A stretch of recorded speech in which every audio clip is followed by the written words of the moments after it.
Et nous voici à la fin de cette présentation et pour ce qui me concerne à la fin de cette formation aussi, une formation qui a été extrêmement riche et enrichissante autant sur le plan professionnel que sur celui humain et personnel. Avant de rentrer en formation, ma crainte principale était liée au fait d'apprendre à créer une progression pédagogique, apprendre à créer une action de formation à partir d'une page blanche. Et aujourd'hui, la mission est pleinement accomplie puisque avec tous les outils que j'ai acquis lors du module 1, avec l'ingénierie pédagogique, je me sens aujourd'hui pleinement à l'aise et aguerrie pour aller créer des actions de formation solides dans mon domaine d'expertise ou en dehors de mon domaine d'expertise. Ma plus grosse déconstruction a eu lieu lors du module 2 et concerne l'accompagnement.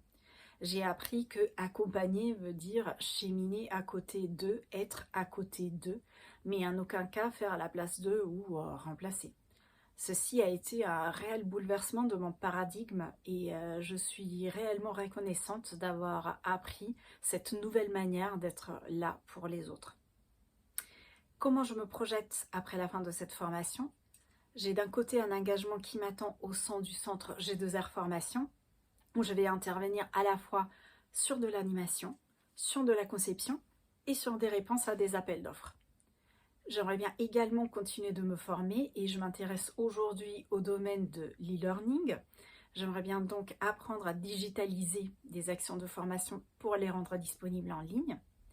Mais j'aimerais bien aussi approfondir l'accompagnement à la consolidation de projets professionnels et en particulier le domaine du bilan de compétences. Et pourquoi pas mettre mes compétences de formatrice au profit de la Croix-Rouge française pour former des nouveaux bénévoles. Une des choses que j'ai apprises lors de cette formation est qu'une des caractéristiques principales que tout formateur doit avoir est l'adaptabilité.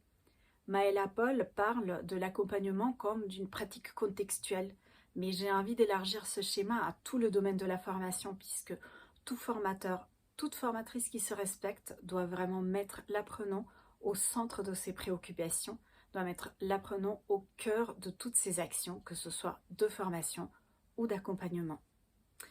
Voilà, je souhaite donc remercier toute l'équipe pédagogique de l'IMEP, également l'équipe pédagogique de G2R Formation, mes collègues de formation et toutes les personnes dans ma sphère privée qui m'ont accompagnée lors de cette formation et qui m'ont soutenue jusque-là. C'est avec beaucoup d'impatience et beaucoup d'enthousiasme que j'attends de tourner la page et de commencer ce nouveau chapitre de ma vie professionnelle. En effet, lors de mes 2 stages, je me suis véritablement sentie pour la première fois dans toute ma vie professionnelle à ma place. Je me suis sentie comme un poisson dans l'eau et c'est ça qui me conforte dans mon choix de reconversion professionnelle. Et donc, allons-y!